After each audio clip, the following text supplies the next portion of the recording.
volunteered to jump out of an airplane. Did they holler Geronimo? Geronimo, yes. Right. I was actually part of the Geronimo battalion as well. It was a great battalion, great battalion. But I volunteered as a 17-year-old kid after I went to infantry training school and realized what I was doing. When that drill sergeant put that weapon in my hand and told me, "Are you ready to do this? Are you ready to take life to defend this country?" As a young 17-year-old kid who thinks he's made of iron, yes. Yes, right? Because they make you believe that. Yeah, you're made of steel. The bullets will jump right off of me. You can't hit my American flag and heart. Just ain't going to happen. But when they asked me, will I volunteer to jump out of an airplane? They didn't say would I jump out of an airplane. They asked me would I want to be an airborne. Do you want to know the truth? And I'll tell you, being a young, dumb private, I'll say that. I actually thought they were asking me to fly a plane. I said, yes, I want to be a pilot. I don't want to fly a plane. I want to be airborne.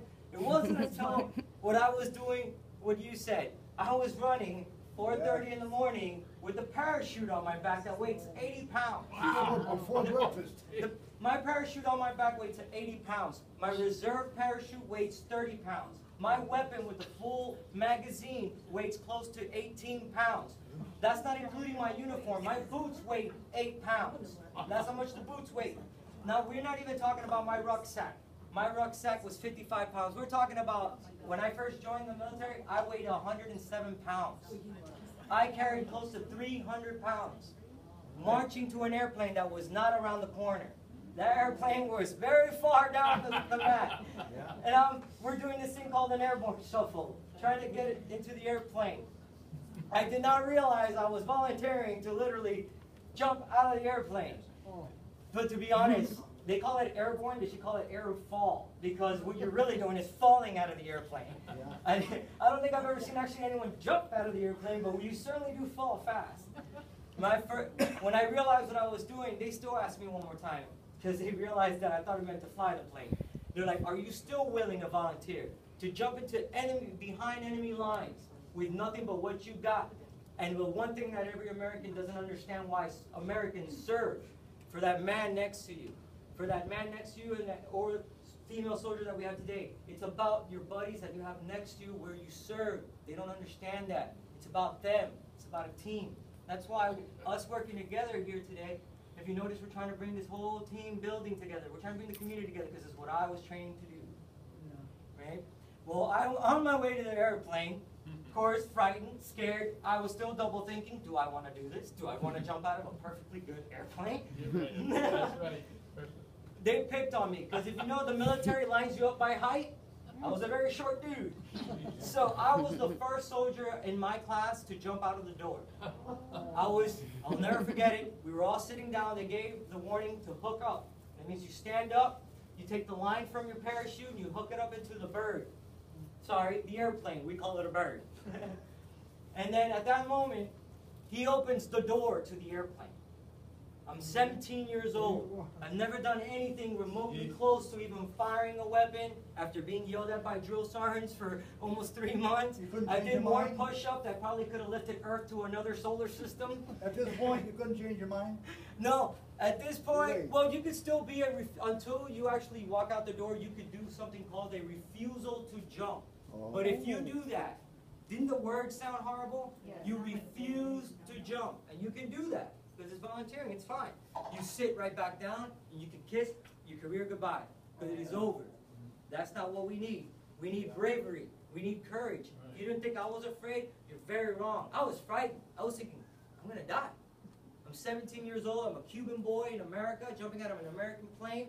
I'm going to die. So, as that door opened, I swear, I've never been so frightened in my life. I was like, this is really happening. He just opened the door to an airplane. I'm like, what are you thinking? It was so scary. So he opens the door, and I stepped really close to the door, and I'll never forget, my Sergeant Airborne looked at me, and he said, are you ready? And I said, oh no, oh God. And he goes, oh God, well he better catch you. Boom! And I swear to God, he kicked me right in the back of my parachute and sent me flying right out of that airplane. And I swear, so my first jump was not technically a jump. It was kicked out of the door. But I'll tell you what. Did you scream the hallway down? Oh, I screwed, but they trained me so well. I did everything I was supposed to do. I checked my parachute. I checked my line. I made sure that my line that is attached to the airplane, if you exit incorrectly out of the airplane, I won't die. I will kill the man behind me because my line will disengage, swing back, and smack that soldier probably in his face and kill him. So my biggest fear wasn't that I would do something wrong that would harm me. I was afraid that I would harm anyone on my team. So as my parachute finally opened, and I checked my parachute and I counted 5, and I held on to my risers, falling for the first time in an airplane, I can tell you this much though. I truly felt the hands of God hold my hands on the parachute and bring me back down to earth. I got to float in the air for close to 2 minutes with over 300 pounds of equipment that I'm going to carry for 25, 30 miles without food, without water, without sleep. And God knows how long it's been before I slept anyway. But as I was falling, I'll tell you this much. I've never found such serenity, such grace. The earth looked so beautiful. You could see the curvature of the horizon. It felt God was inside of me. So your I light felt wasn't flashing? nothing flashed. My life did not flash before my eyes. All I know is that I held on to my risers, and all you can hear is the wind. You were rocking from side to side as you glided slowly down to earth, and I saw my buddies hitting the ground. Because if you don't land correctly, it's called a parachute landing fall. There's a certain way to fall that you don't break your body. I could hear them. And since I was the lightest soldier, I was the first soldier out the door, right? They jumped 20 at a time. I saw the 20th soldier hit the ground before I did because I was so light. So I got to watch them all pass by me. And there's this thing called sky sharks. Ever heard of that? If you're falling on your parachute, since I glide so slow, if another jumper goes under your chute, he takes your air. He's called a sky shark. A soldier went underneath my parachute, collapsed my parachute. I fell for what it seemed a lifetime. It was only 5 seconds. My parachute collapsed. I started to fall. I walked on top of his parachute to leave.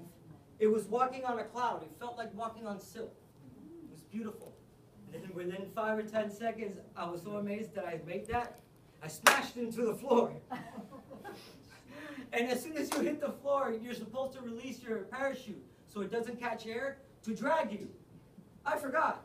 Because I was so amazed that I was still alive to realize I hit the ground. I hit the ground and I was like, the wind picked up, dragged me for like 50 feet. I was so little I couldn't disengage my parachute. When I finally did, I stood up and the first thing I did was touch my legs. I'm like, oh my God.